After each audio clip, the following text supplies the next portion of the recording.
Hey, what's up YouTube? I've got just a short informational video for you here today about portable generator maintenance and something that gets overlooked. So, as you know, if you've watched my channel, I've made videos on these things throughout the years. I service a lot of them twice a year. Do just a routine service, change the oil, service the air filter, completely drain the fuel system, and get it basically mothballed until it's time to use it again. When it's time to use it again, all you gotta do is just dump gas in this thing and fire it up and go. But these units in particular, some of these are getting pretty high up in the hours. I'm talking, close to 1,000. Okay. Now, a couple years ago, I made a video on my channel about the AI Power generators, the 2300s, and because I own two of them for my personal use, and mine were getting up to 700 hours, and I was hearing a tapping in one of them. So I went ahead and I checked the valve lash, and sure enough, it was way out of spec. I mean, it was bad. You could almost fit a dime underneath the rocker arm on top of the valve. So that's very bad. So the problem is, if you try to look up these generators, you're not going to find a service manual that's going to tell you a specification. So I've done the research for you. And all of these generators, they have something in common, with the exception of these Honda units in here. But all the other ones, these engines are clones of a Yamaha MZ80 engine, which is the motor that Yamaha uses in their portable generator. But the difference is, take any of these, like that Predator, that's less than $600 brand new. If you want to go buy one of those Yamahas, you're looking at, last time I looked at one, it was like $1,300. So these units are all half the price. So they copy the Yamaha MZ80 engine, so that's what I use to buy parts. Now, this last season that I just serviced these, we had two generators die, and they both had the same failure. They dropped an exhaust valve into the cylinder, and of course, when the piston hits the valve, it's all over with. The valve shattered in a bunch of pieces and just destroyed the generator.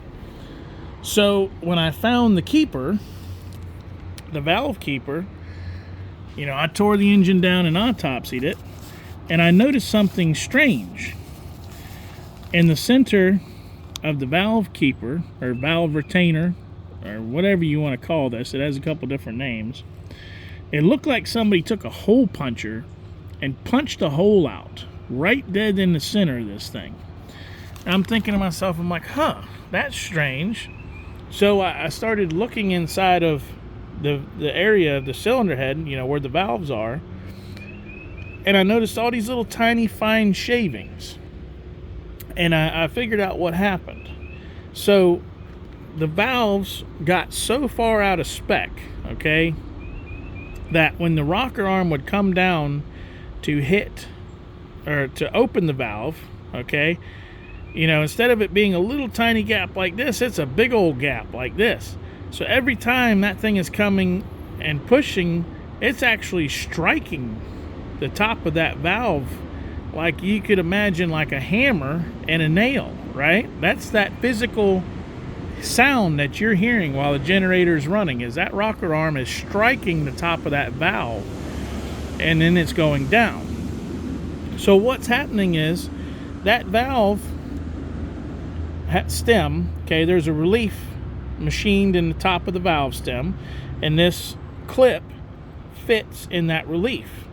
Well, the valve is a much harder material than this soft valve retainer. So what's happening is, over time, that valve is slowly punching its way through this retainer, and to the point where it finally punches through, then the spring flies off, then the valve drops down in the cylinder, and everything's done from there. So that happened to 2 of the units, and I said, well, obviously it's time to go through all these things and check the valve lash. And I found 5 more units that were on the verge. They had already eaten over halfway through that retainer, and they were just about to do the same thing. They were just about to drop a valve. So luckily I ordered some replacements, and that's why I wanted to make this video, because like I said, if you try to look up a service manual on the majority of these generator different brands, they're not going to break it down to the point of this individual part. They'll probably, what I've seen is they want you to buy like a loaded cylinder head. Okay, and that's just not feasible to buy a loaded cylinder head when all you need is this little thing. So I found this is the part number. This is from Yamaha, and this is what works. It's the same retainer on both the intake and exhaust valves. So this is the one that you're going to need. Now, some of these units, like these Predators, the newer Predators, they're still the Yamaha clone engines, but they upgraded their valve spring retainers to copy the Honda, which is kind of crazy. So some of the new Predators I've seen have the same valve spring retainer as the Honda. So if yours does not have this style right here, then it's going to have that style, the Honda EU2200i.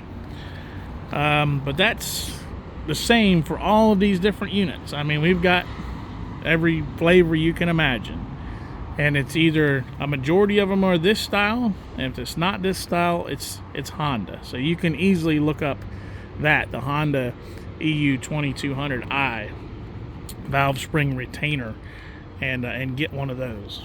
But I just wanted to make this video to let you know that when you're doing your service on your generator, you know, if you haven't done it yet, I would highly suggest checking your valve lash, your valve adjustment.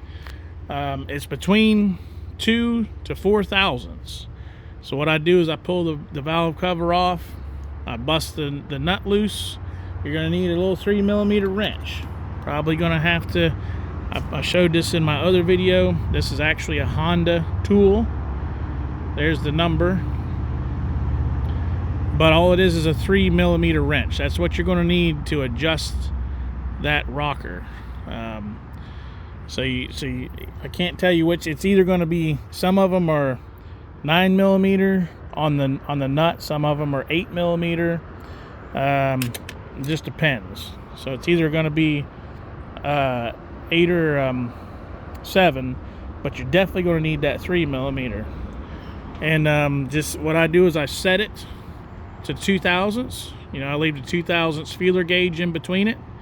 When I feel a good drag on it, I lock it back down, do both of them, intake and exhaust, and then make sure everything's tight. Then I pull the cord, you know, let the engine do, you know, 15, 20 revolutions, something like that. Then set the piston back at top dead center again. So make sure that the, you know, no pressure on the valve springs. And I check them again just to make sure. If the 4 thousandths won't go underneath it, you're good to go.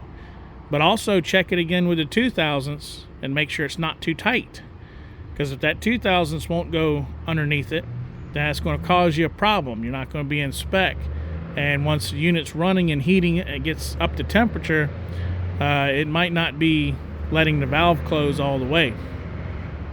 So that's it. Just wanted to share that information with you. Also, the last time I made a video, I had a few people ask me what oil I run. This is what I run. This is a 30 weight oil you get at Walmart. It works great. Quit running 10W30 in these things years ago, because the problem we had is when these would come back to me for service, a lot of these units were dangerously low on oil. And that's because the 10W30 heats up and actually burns. These units are air-cooled. They're not liquid-cooled. Air-cooled engines get a lot hotter. So the engine oil would get so thin it would actually burn and these things would come back very low. Since I switched to this oil, have not had this problem. All the units come back with just as much oil as it was when I put in them. I actually got the recommendation from Yamaha. When you look up the Yamaha service manual on the MZ80 engine, they actually want you to run a 40 weight. It's Yamalube 40 weight oil, but that stuff's expensive. So I tried a 30 weight instead. I've had great results with it. I would highly suggest running your 30 weight. This oil in particular, in all of your air-cooled small engines. I got it in the generators, got it in my lawnmower, pressure washer, everything. Works great.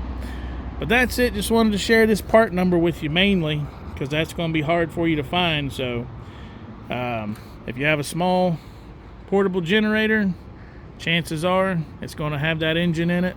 Chances are your valve lash is going to be out of adjustment. And if it's really bad, you're going to have to change this. Now, I know somebody's going to ask me, well, how do you change it?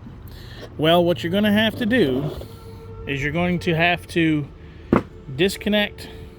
Luckily, these valve springs are small enough that you can actually take and push the valve open, right?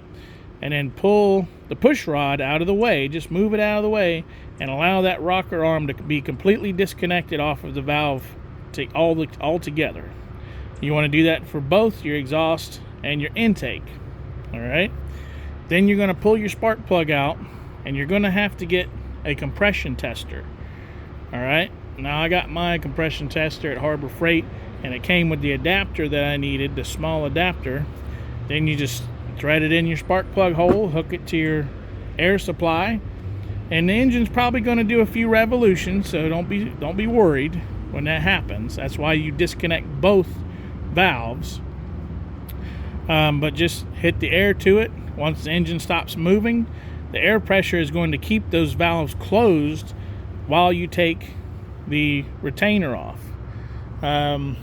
Basically all I used was a pair of these bent pliers right here and a magnet, right? And then I just push down on the valve spring. It allows the little clip to become free. Fish it out with the magnet, put the new one in, then you just reverse your steps, put it back together. But you're definitely going to need this because you have to keep that valve closed, or if you try to take the spring off and you're successful, you're going to drop the valve down into the engine, and now you got a whole bunch more problems in your hand. So that's it. Just want to share that with you guys. Have a good one.